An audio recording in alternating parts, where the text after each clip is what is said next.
My name is Sienna Clark. I'm 37 years old.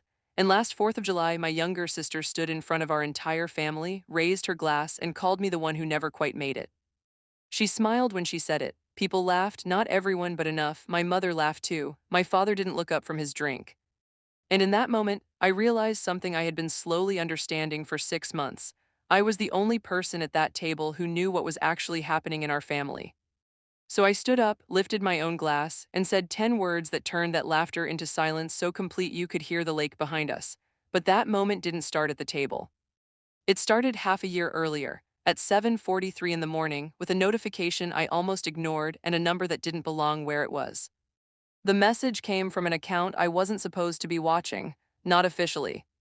It was a secondary trust account my grandmother had set up before she died, the kind of account that quietly held the safety net for my parents' retirement.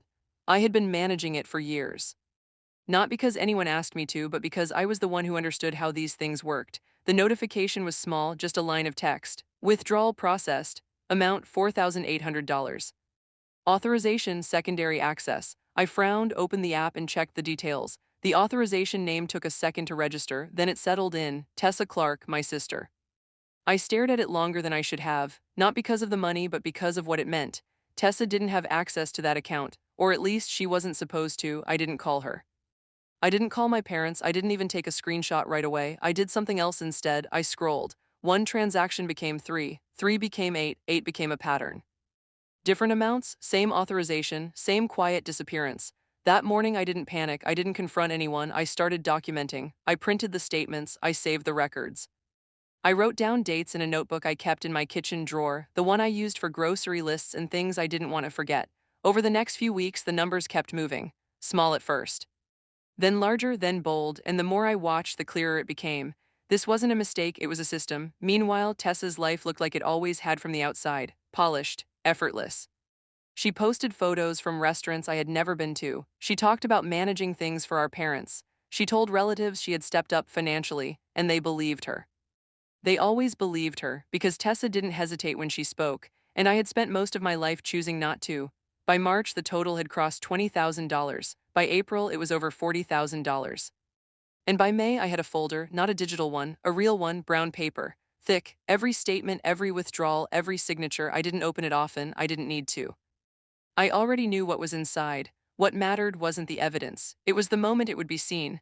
4th of July came warm and loud, the way it always did at our lake house.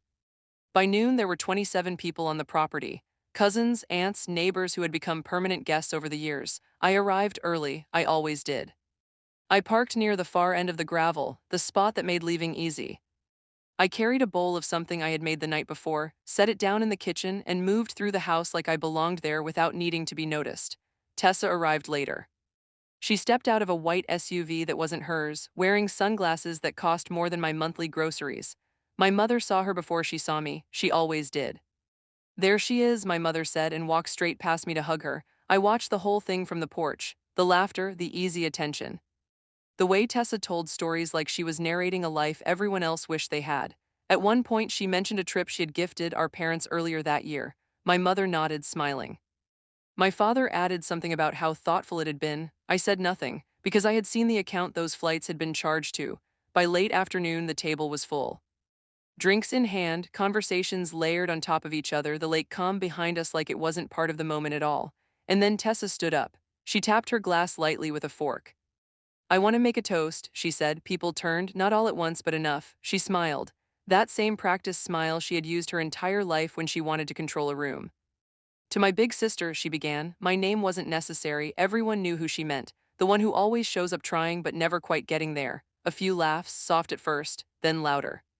She tilted her head slightly like she was being generous. Still hopeful, still figuring things out. My mother laughed, not politely, a real laugh. My father shook his head slightly, amused. Someone near the end of the table clapped once.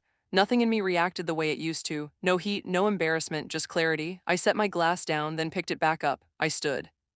"I'd like to return the toast," I said. My voice didn't need to be loud. It carried anyway. Conversations stopped. Eyes shifted. Tessa looked at me, still smiling, waiting for something small. "Something safe." I looked back at her and said, "To the one who quietly moved $62,000 out of our parents' retirement account and called it generosity." Silence. Immediate, complete.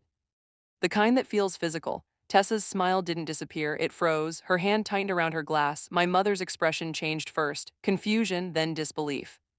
My father slowly set his drink down like he needed both hands free for whatever came next. No one laughed this time, no one moved. I reached into my bag, took out the folder, and placed it on the table. The sound it made was small, flat, final. "It's all in here," I said, "every withdrawal. Every authorization." Tessa exhaled sharply, a sound that tried to become a laugh and failed halfway through. That's not what you think it is," she said, too fast, too careful. I didn't respond. I opened the folder and turned it toward my father. He picked up the first page. He read slowly, the way he always read contracts. My mother leaned in. 30 seconds passed. Then 60, and something shifted. "This isn't right," my mother said quietly, not to me, to the paper, to herself. My father flipped to the next page, then the next. Tessa stepped back from the table. "I was going to explain," she said. "I just needed what?" my father asked without looking up. The question landed harder than anything I had said. Tessa didn't answer immediately. When she did, her voice had changed. It wasn't polished anymore, it wasn't controlled. "I needed help," she said. I was drowning, and for the first time that day, no one interrupted her, because this version of her, this one, didn't know how to perform. My mother looked at her, really looked at her, maybe for the first time in years. My father closed the folder slowly.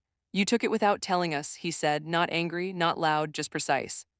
I closed the folder myself, sliding it back toward me, not as a victory, just as a boundary. "I'm not your enemy," I said, looking at Tessa. "But I'm not your silence anymore either." No one spoke after that, not right away, because the truth had already done what it needed to do. It had replaced every assumption in that room with something no one could ignore. 6 weeks later, things were quieter, not fixed, not healed, just clearer. The accounts were secured. The withdrawals had stopped. My parents asked questions they had never asked before. Tessa was gone for a while. Not disappeared, just absent, in the way people are when they finally run out of ways to explain themselves. And me, I stopped waiting to be understood, because I finally understood something better. Being underestimated isn't a weakness. It's time to see everything clearly, time to prepare, and time to speak exactly once when it actually matters.